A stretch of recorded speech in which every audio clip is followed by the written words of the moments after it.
Chhatrapati Shivaji Maharaj, Mahatma Jyotiba Phule, Bharat Ratna doctor Babasaheb Ambedkar आणि राजश्री शाहू महाराजांची घ्या तुम्ही आन। या सर्व महामानवांची घ्या तुम्ही आन आणि निवडून द्या संजय मंडलिक आणि धैर्यशील मानेंचं धनुष्यबाण।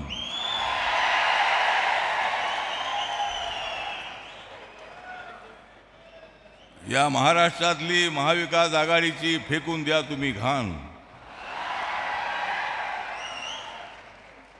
या महाराष्ट्रातली या महाविकास आघाडीची फेकून द्या तुम्ही घाण आणि वाढवा महाराष्ट्राचा मान। नरेंद्र मोदी जे आहेत या देशामध्ये विकास करणारे स्ट्रॉंग मॅन। नरेंद्र मोदी जे आहेत या देशामध्ये विकास करणारे स्ट्रॉंग मॅन।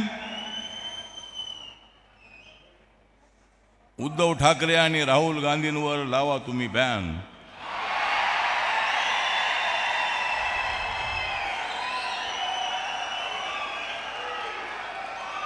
मोदी साहेब थोड्याच वेळात येत आहेत।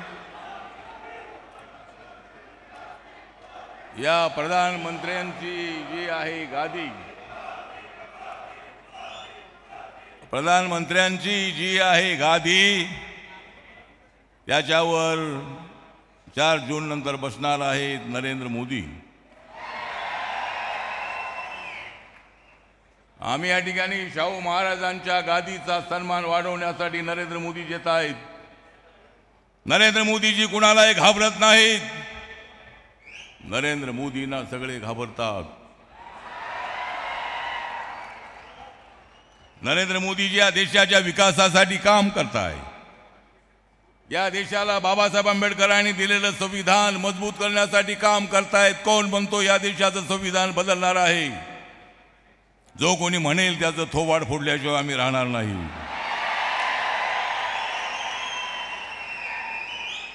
संविधान बदलण्याची भाषा करून समाजामध्ये फूट पाडताय। याद राखा, अशा पद्धतीचं तुम्ही वागणं तुम्ही करत असाल तर बाबासाहेब आंबेडकरांना मानणारा समाज नरेंद्र मोदींनी केलेल्या कामांकडे त्यांचं लक्ष आहे।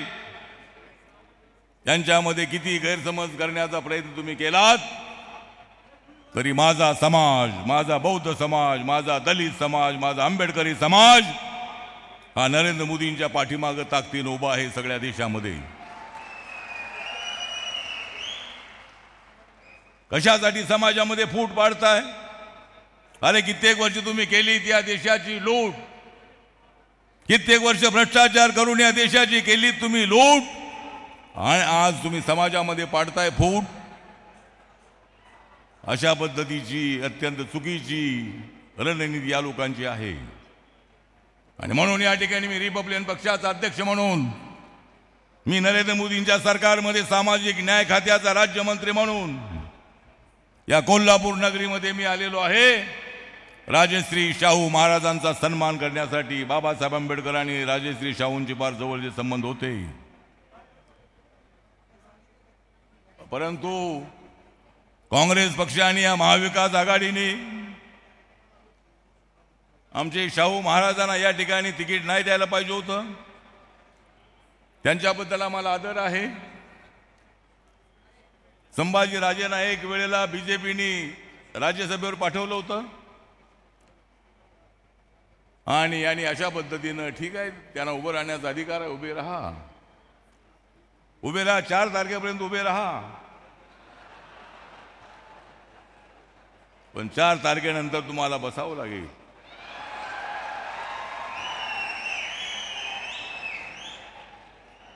या ठिकाणी हे कोल्हापूर नगरी अत्यंत परिवर्तनाची नगरी आहे। राजश्री शाहू महाराजांनी सर्व समाजाला आरक्षण दिलं होतं। मेरा मुस्लिम समाजाला सुद्धा माझं नम्र निवेदन आहे की मंडल कमिशनमध्ये 80% मुस्लिम समाजाला आरक्षण मिळतंय। हा माझ्या मंत्रालयाचा विषय आहे।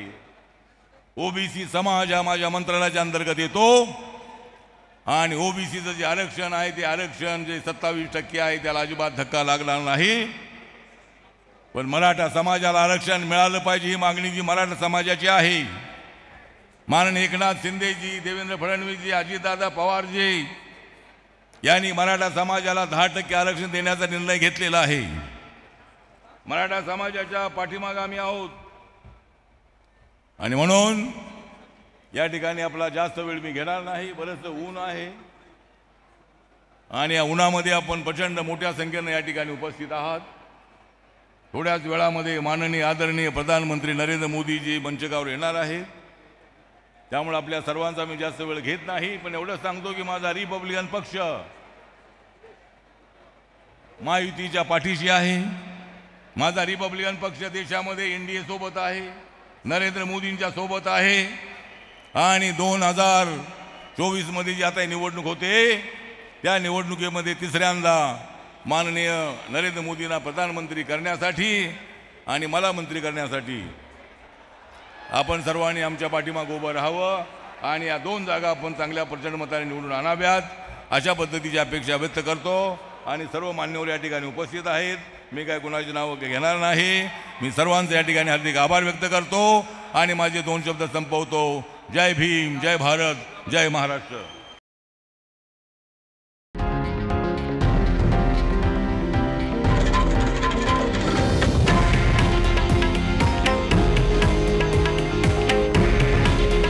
हे आहे देशातील नंबर 1 न्यूज नेटवर्क आणि आपण पाहत आहात TV9 मराठी.